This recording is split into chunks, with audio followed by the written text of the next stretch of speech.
We spend hours every week bathed in the glow of our feeds, watching other people live lives that look effortlessly expensive. And if you do that long enough, a quiet, nagging anxiety starts to build. You sit there, looking at your own bank account, wondering exactly what you are doing wrong to be so far behind everyone else. But the data tells a different story. This curve charts American net worth. You'll often hear that the average American has a net worth of around $192,000. But that number is distorted. A few billionaires at the very top pull that average far to the right. To find the actual middle, we look at the median, the person standing right in the center of the economy. That number drops to $97,000. And for people under 35, it's closer to $39,000. Curious. Think about those numbers for a second. $39,000. How does that reconcile with the endless parade of newly purchased houses, business class flights, and luxury SUVs you see online every single day? The math doesn't add up because the visible world prioritizes spending over equity. Once you look at the mechanics of this financial illusion, your own financial standing begins to look much more secure. Quick note before we run the numbers. This is an educational audit based on public data, not personalized financial advice. Always talk to a professional for your specific situation. We are measuring our private bank statements against a curated set of external data points. When you compare your behind-the-scenes reality to a set of hand-picked highlights, you are working with an incomplete data set that guarantees a feeling of inadequacy. Take a look at this balance sheet setup. We have two people, Alex and Jordan. They are the exact same age, making the exact same income, $75,000 a year. Alex decides to project success. They lease a brand new car, take 2 international trips a year, and post every expensive dinner out. From the outside, Alex appears successful. But behind the scenes, that lifestyle requires high monthly cash outflows, constantly draining their ability to accumulate actual capital. Jordan takes a different approach. They drive a 5-year-old car, cook at home most nights, and silently direct a portion of every paycheck into index funds. Nobody on the internet can see Jordan's lifestyle because there is simply nothing flashy to photograph. But watch what happens when we fast forward 3 years. The compounding mathematics take over. Jordan's actual net worth accelerates past Alex's, leaving a massive gap in their financial security. Alex has fallen into a specific financial condition known as being asset poor, cash flow poor. They have the lifestyle, but no foundation to support it. People like Alex are often payment rich. Consider this. Experience data shows the average monthly payment for a new car in the US is now over $730. Committing $730 every single month to a depreciating piece of metal means that money simply cannot be invested. The person next to them, driving a 2019 Honda Civic they own outright, has freed up nearly $9,000 a year in investment capital. Visible luxury is not a measurement of wealth. It is exclusively a measurement of money leaving an account. Looking rich is often the exact mechanism that prevents someone from actually being wealthy. True wealth, by its very nature, is almost entirely invisible. You cannot photograph a robust emergency fund or a highly diversified stock portfolio. The book The Millionaire Next Door ran one of the most comprehensive studies on wealth in America. They found that the vast majority of millionaires simply don't live in mansions or drive exotic sports cars. They live in average homes and shop at average stores. Their wealth is tied up in home equity, index funds, and retirement accounts. You don't see those assets on your daily feed. What you do see are the $200 a head dinners and the new luxury watches. You can spend your way into looking wealthy, but you cannot spend your way into being wealthy. Look closely at this split screen. Social media operates with a hidden financial filter. It readily broadcasts the acquisition of an experience, like this beach in Bali, but it never shows you the financing method required to get there.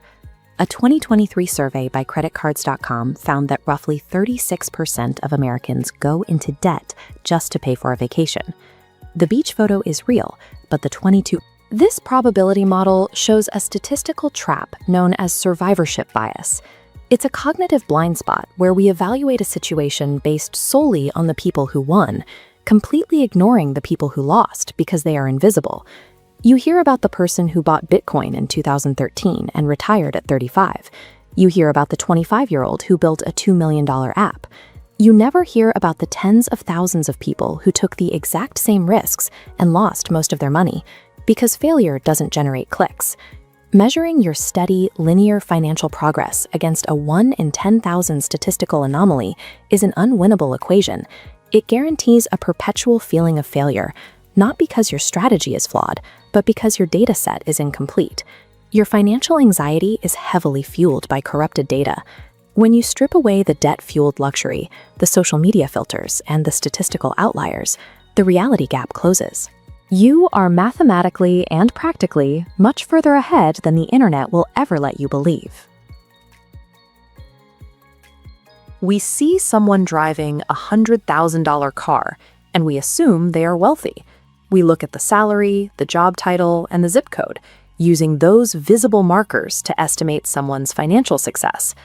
While a high salary provides more fuel for building assets, income alone is a poor predictor of net worth. Wealth is mathematically dictated by two controllable factors: the percentage of that income you actually keep and how long you allow it to compound. This vertical bar chart shows the projected outcome for a person earning $50,000 a year. If they save 20% of their income and invest it in a broad index fund averaging 7% after inflation, they end up with roughly $944,000 after 30 years. Now look at the second bar. This represents someone earning more than double, $120,000 a year. But because they only save 5% of their income, they finish that same 30-year period with just over $500,000. Despite earning less than half the salary, the first person ends up with nearly double the money. Because time and saving behavior compound in the background, relying on visible income to judge who is winning financially is a flawed strategy. The math of savings and time assumes everyone is working from the same baseline, but financial starting lines are rarely identical. Invisible advantages often skew these comparisons.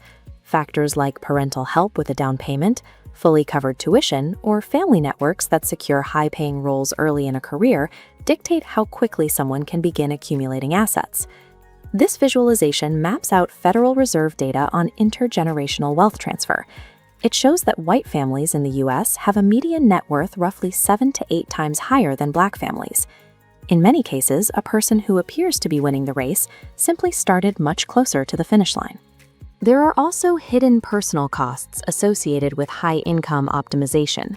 The 70-hour work weeks, the lack of vacation, and the chronic stress required to maintain a high-tier salary are rarely discussed in the wealth-building space.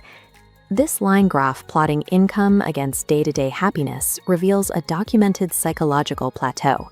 Research shows a sharp initial rise in well-being as income grows, but once salaries cross the $75,000 to $100,000 threshold, additional money provides diminishing returns for daily happiness. Envying a seemingly successful lifestyle is a trap when we fail to account for the unearned systemic head starts, or the severe psychological price tags attached to high incomes. High net worth individuals are often the most difficult people to identify in public. While many people succumb to lifestyle inflation, upgrading cars and homes the moment their salary increases, genuinely wealthy individuals often deliberately avoid signaling their success to ensure their capital remains invested. This split-screen comparison illustrates the findings of a 2022 survey of American millionaires. A significant percentage of them shop at discount retailers, drive vehicles more than 3 years old, and live in the same house they've owned for over a decade. Because wealth is essentially unspent capital, using visible consumerism as a benchmark for success ensures you are measuring spending and debt rather than actual financial health. Building wealth requires you to decouple your internal financial reality from the curated, visible spending of others. The first step is to establish your own baseline metrics.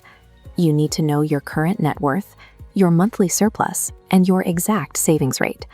You cannot improve what you do not measure. Focus on optimizing that savings rate. Consistently investing even a 1% increase harnesses the power of compounding, which turns small amounts of retained income into significant balances over decades.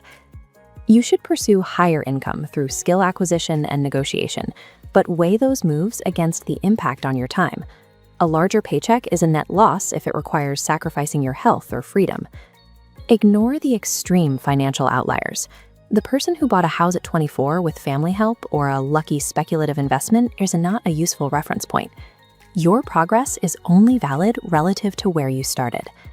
The data confirms that if you are avoiding high-interest debt and making consistent contributions to a retirement account, you are already statistically ahead of a significant portion of your age group.